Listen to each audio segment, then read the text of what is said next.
Bonjour tout le monde, mon nom est Jean-Philippe Laforge et je suis étudiant à la maîtrise en sociologie à l'Université de Concordia. Je vous souhaite la bienvenue à cette présentation qui s'intitule Les représentations sociales, la responsabilité chez les jeunes adultes joueurs. Et c'est une étude qui a été menée en collaboration avec Annie-Claude Savard, Mélina Bouffard, Sylvia Kérouz et moi-même. Voici le plan de la présentation.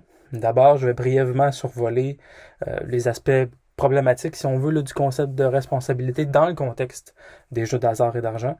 Et ensuite, je vais aborder les points centraux de notre étude récente, encore une fois sur les représentations sociales de la responsabilité chez les jeunes adultes joueurs. Comme vous le savez, l'approche de jeu responsable est ancrée dans le Reno Model. Ce modèle-là sert de guide pour développer et mettre en place des initiatives de prévention dans le domaine des jeux d'hasard et d'argent. Selon ce modèle-là, la décision finale de jouer, elle appartient aux individus. La décision représente un choix. Donc, pour prendre correctement cette décision-là, les individus doivent avoir la possibilité d'être informés. L'idée centrale ici est d'aider le joueur à développer une meilleure maîtrise de soi, à surveiller ses habitudes de jeu, à prendre des décisions éclairées et à demander du soutien si le joueur en ressent le besoin. La principale critique qui est adressée à cette approche est que les discours sur jeu responsable accentuent la responsabilité individuelle. Cet aspect-là soulève d'importantes préoccupations, notamment la surresponsabilisation des joueurs quant aux méfaits qui pourraient être associés là, à leur habitude de jeu. Une autre préoccupation est que la responsabilité des autres parties prenantes, donc pensons à l'industrie ou même les gouvernements qui en tirent des bénéfices financiers, leur responsabilité à eux a tendance à être laissée de côté ou même à être éclipsée, si vous voulez. Ceci dit, la responsabilisation individuelle n'est pas unique au domaine des jeux d'hasard et d'argent.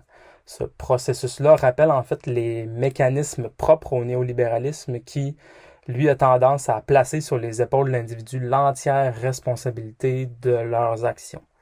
C'est notamment en mettant l'accent sur des concepts comme l'empowerment, par exemple, ou l'autodétermination, même la liberté de choix, que la responsabilité individuelle va s'actualiser dans le contexte social du néolibéralisme. Même si les joueurs sont au centre des stratégies de jeu responsable, un fait demeure, c'est que leur voix reste absente des débats entourant cette approche-là. Comment est-ce que les joueurs comprennent le concept de responsabilité dans l'univers des jeux d'hasard et d'argent? Est-ce qu'ils ont une compréhension qui est centrée sur l'individu ou est-ce qu'ils sont capables de distinguer leur responsabilité individuelle de celle des autres parties prenantes? Est-ce qu'ils croient que la responsabilité de leur comportement de jeu repose entièrement sur leurs épaules ou est-ce que la responsabilité, encore une fois ici, est partagée? Eh bien, c'est précisément ces questions-là qui sont abordées par notre étude. Notre objectif était donc de documenter les représentations sociales de la responsabilité qui sont entretenues par les jeunes adultes joueurs. Et je vais faire référence ici à la théorie des représentations sociales de Moscovici. Donc, une représentation sociale est un ensemble qui est organisé, dynamique et évolutif d'informations, d'opinions, d'attitudes et de croyances qui sont partagées par un groupe d'acteurs en relation avec un objet en particulier.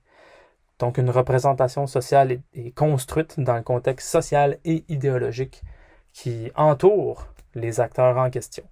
Et une fois ancrées dans le système de sens d'un individu, les représentations sociales deviennent des référents pour la prise de décision et l'action. Les résultats qui vous seront présentés aujourd'hui sont issus de 30 entrevues qualitatives réalisées auprès de jeunes adultes joueurs qui étaient âgés entre 18 et 30 ans. Plus précisément, les résultats proviennent d'un exercice d'évocation spontanée qui a été réalisé lors de ces entrevues. Pour vous donner une meilleure idée, cet exercice-là d'évocation spontanée consiste à utiliser un mot inductif comme point de départ, et dans ce cas-ci, c'était le mot responsabilité. L'idée est de demander aux participants d'identifier spontanément les mots ou expressions qui leur viennent à l'esprit lorsqu'on leur mentionne le mot inductif. Combinée à l'entrevue qualitative, l'évocation spontanée est une méthode reconnue pour accéder à l'univers sémantique des représentations sociales ainsi qu'à leur contenu. Passons maintenant aux résultats de notre étude. Les analyses de nos résultats ont révélé que les représentations sociales de la responsabilité tel qu'était évoqué par les participants, pouvait être divisé en 5 catégories principales qui sont en bleu. Donc, on a le contrôle de soi, connaître les règles et prendre les bonnes décisions, avoir du plaisir, ne pas devenir dépendant et finalement, prévenir les méfaits. L'une des principales conclusions est que toutes ces dimensions-là concernent la responsabilité individuelle. La catégorie contrôle de soi est clairement la plus citée par les participants, avec 57 mots ou expressions différentes qui ont été évoqués au total. Aussi, les analyses ont révélé 5 sous-catégories qui sont en jaune, qui caractérisent celle du contrôle de soi. Donc, dans les sous-catégories, on a le contrôle financier, le contrôle des priorités et des responsabilités, le contrôle du temps, le contrôle de soi, donc ses émotions ou ses comportements, et finalement la surveillance de son entourage. Les autres catégories, quant à elles, regroupaient entre 1 et 8 mots ou expressions différentes. Et j'aborderai pas chaque mot ou expression en détail. Je vais plutôt aborder les catégories avec quelques extraits principaux là, pour mieux résumer nos résultats. Commençons par la première catégorie, le contrôle de soi. Le contrôle financier, qui était une sous-catégorie du contrôle de soi, est de loin l'aspect le plus souvent mentionné par les joueurs qui ont participé à notre étude. Cet aspect-là a été évoqué à travers 35 mots ou expressions différentes.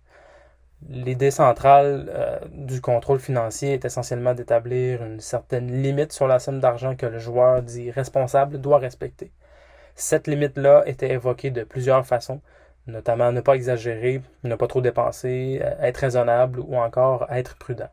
Comme l'explique Guillaume ici, si un joueur est normalement responsable, il va respecter sa propre limite financière, c'est-à-dire son budget.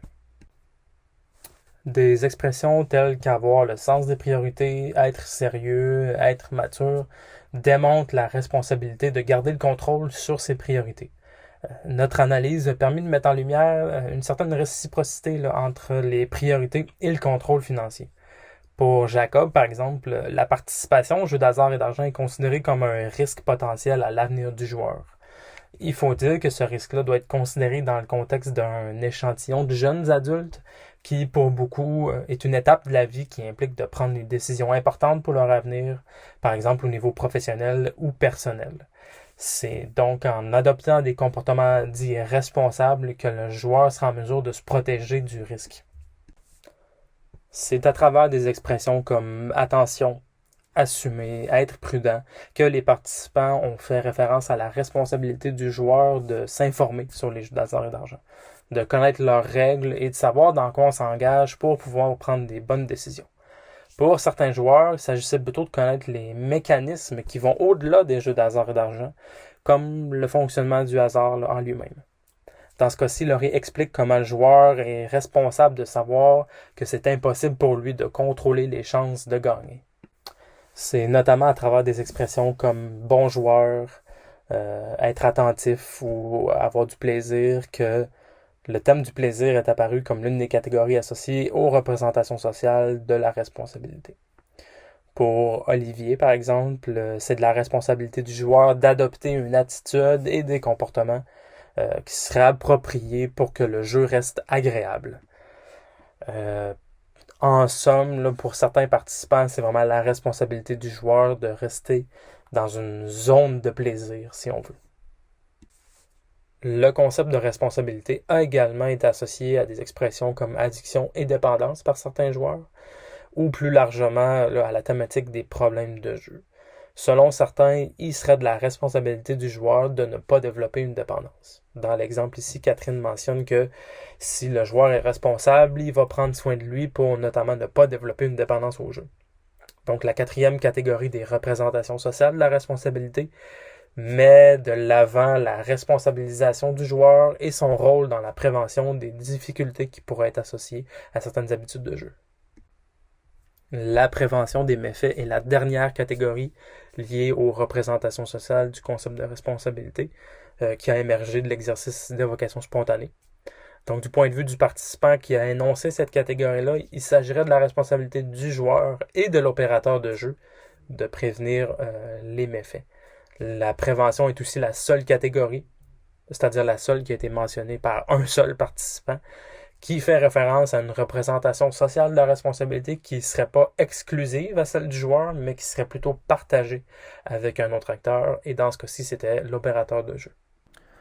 Un des principaux résultats qui découlent de notre étude est que toutes les catégories qui regroupent les mots, les expressions évoquées par les joueurs participants démontrent vraiment sans équivoque que leur conception de la responsabilité est essentiellement individuelle. La seule exception est la catégorie prévenir les méfaits, comme on vient tout juste de le voir. On remarque aussi que les catégories que les joueurs associent au concept de responsabilité sont parfaitement alignées avec les principes d'individualisation de la responsabilité qui sont au cœur du Reno Model. Et là où certains pourraient y voir un indicateur de l'efficacité des mesures de jeu responsable, ou même un indicateur des meilleures pratiques de l'approche de jeu responsable, nous, de notre côté, on voit plutôt des sérieuses préoccupations, notamment parce qu'il nous semble totalement injuste de faire peser sur les épaules du joueur le poids d'un problème social qui, lui, s'inscrit dans un contexte économique et politique complexe.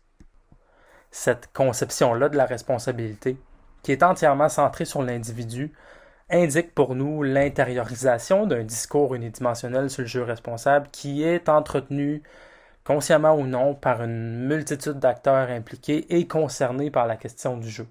Pensons ici aux opérateurs de jeu, par exemple, au gouvernement et même aux chercheurs. Aussi, considérant que les représentations sociales d'un objet se construisent dans des contextes sociaux, économiques, politiques et idéologiques, on pose en fait l'hypothèse que les principes et les messages véhiculés au sein du discours sur le jeu responsable ont vraiment servi de repère aux joueurs dans la construction de leur représentation sociale du concept de responsabilité. Les résultats de notre étude s'alignent aussi sur les préoccupations qui ont été exprimées auparavant par d'autres chercheurs critiques dans le champ des études sur le jeu d'hasard et d'argent et qui ont abordé aussi l'approche de jeu responsable et de ses impacts sur la surresponsabilisation des joueurs. Nos résultats nous démontrent aussi la facilité avec laquelle les autres acteurs de l'industrie du jeu, vraiment au sens large, sont souvent dégagés de toute responsabilité. Le deuxième résultat principal est que les catégories qui composent les représentations sociales de la responsabilité sont clairement empreintes de l'idéologie néolibérale. En fait, une analyse macro-sociale de nos résultats permet de postuler que ces représentations sociales de la responsabilité sont plutôt construites à travers un réseau de sens, à partir de critères normatifs et de valeurs partagées qui, elles, sont beaucoup plus larges que l'approche de jeu responsable. Même si cette approche-là reste une incarnation de l'idéologie néolibérale contemporaine. Les catégories, comme on l'a vu, là, de contrôle de soi, de prendre des bonnes décisions, ne pas devenir dépendant, par exemple, s'aligne parfaitement sur les concepts d'autodétermination, d'empowerment et de liberté de choix qui composent l'idéologie néolibérale.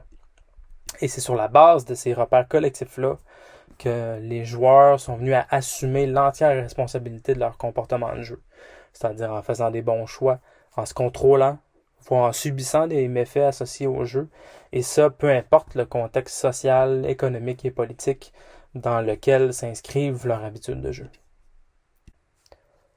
Pour terminer, mentionnons qu'il y a peu d'études qui ont exploré le concept de responsabilité du point de vue des joueurs. Donc, notre étude a mis en lumière la manière dont les joueurs ont intériorisé un discours sur la responsabilité qui se situe à l'intersection d'une approche de jeu responsable et de l'idéologie néolibérale. Toute la complexité de l'univers des jeux d'hasard et d'argent et la multitude des acteurs qui sont impliqués nécessite un partage équitable de la responsabilité entre les différentes parties prenantes. Pour nous, en fait, il semble tout à fait injuste que les individus portent seuls les conséquences d'un problème social. Et selon nous, les chercheurs ont un rôle important à jouer pour que ce changement-là s'effectue. Je vous remercie beaucoup d'avoir été à l'écoute. Si vous avez des questions, ça va me faire plaisir d'y répondre pendant les périodes qui sont prévues à cet effet. Merci.